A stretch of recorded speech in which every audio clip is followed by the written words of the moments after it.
Once upon a time, there was a man who loved to boast.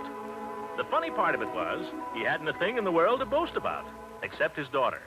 Oh, his daughter was very beautiful, and that was a fact. But that wasn't enough for him. He had to go around boring people with stories about how clever she was. And I'm afraid that sometimes he exaggerated a little. Why do you know, he said one time, that girl is so clever. She's so clever that she can spin gold out of straw. Well, nobody paid much attention to him, but the story got around, and finally it reached the king. Now, this king was very fond of money. He used to collect it. He'd like to wander around the palace and jingle it in his royal robes. In fact, that was all he ever thought about. Money, money, money. So when he heard there was a girl in his kingdom who could spin gold from straw, he ordered it brought to him at once. But your majesty, the poor girl said, I can't spin gold from straw. The king was suspicious. You're just saying that, he said. And he led her to a room where there was a big pile of straw and a spinning wheel.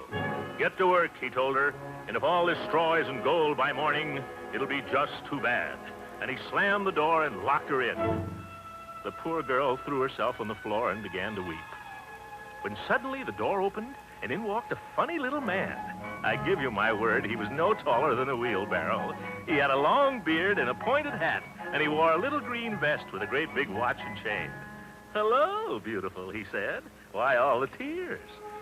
She told him all the trouble she was in, how if she didn't spin the straw into gold before morning, she would surely be killed. What'll you give me, asked the little man, if I do it for you?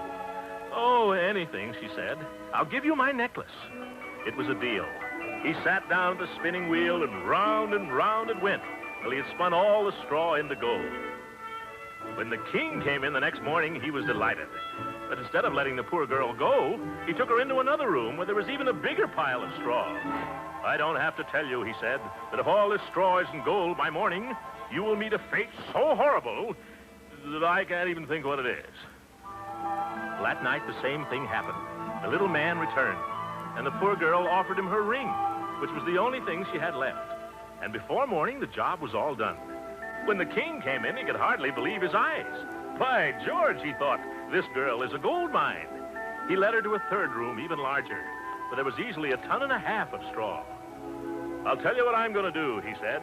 If you spin all this into gold, I'll marry you and make you my queen. Big-hearted. But I can't, she cried. Tut-tut, my dear, the king said. Never say can't. And he closed the door softly, but just the same, he locked it. This time the girl really was in trouble, for she had no jewelry left to offer the little man when he came.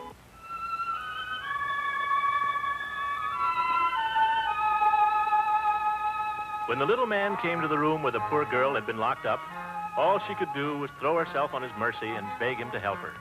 Well, I'm losing money on this, the little fellow said, but I'll do it if you promise one thing. Promise me that when you're queen, you'll give me your first child. The wretched girl gave him her promise. What else could she do? And sure enough, the next day, the king married her and made her his queen. Oddly enough, they got along together very well, as royal marriages go, and in due time, they had a baby. The queen was so happy she forgot all about her promise to the little man with the beard, till one day he arrived and announced that he had come for the child. The queen wept and pleaded and wept some more. She wept so piteously, and she was so doggone beautiful that the little man gave in. I don't know why I do this, he said. I'm a fool. But if you can tell me within 3 days what my name is, you can keep your baby. Well, sir, the queen almost went crazy trying to think what the little man might be called. The first day when he came, she tried simple names like Elmer and Mac and Joe. But she could see at once that they didn't fit. You'll have to do better than that, the little fellow said. And he went off rubbing his hands and chortling in glee. The second day, she failed again. By this time, she was so terrified, she went and told her husband about the whole thing. And the king issued a royal proclamation. Everybody think up names. The next morning, a messenger arrived at the court. I haven't thought of any names, he said, but yesterday when I was going through the woods, I came upon a little hut. In front of the hut, there was a fire, and a funny little man was dancing round and round it, singing this song. Bring me cookies, bring me wine, tomorrow night the baby's mine. If I don't win this guessing game, Rumpelstiltskin's not my name. When the queen heard this, she jumped for joy. She couldn't wait for the little man to get there. He arrived just at sundown with a big sack to carry the baby off in. All right, he said, taking out his watch. Start guessing. Is your name Horace, she asked. Nope. Is it Humphrey? You're cold. It isn't Throckmorton. Psst. Certainly not. Ridiculous. Then she said, could it possibly be Rumpelstiltskin? Oh! Somebody told you, he shouted. Some blabbermouth told you. And he was so mad he stamped his foot and stamped it right through the floor. They had to pull him out. And he limped away, muttering to himself. Always somebody spoiling the game. And that was the last that was ever seen of him, the old goat.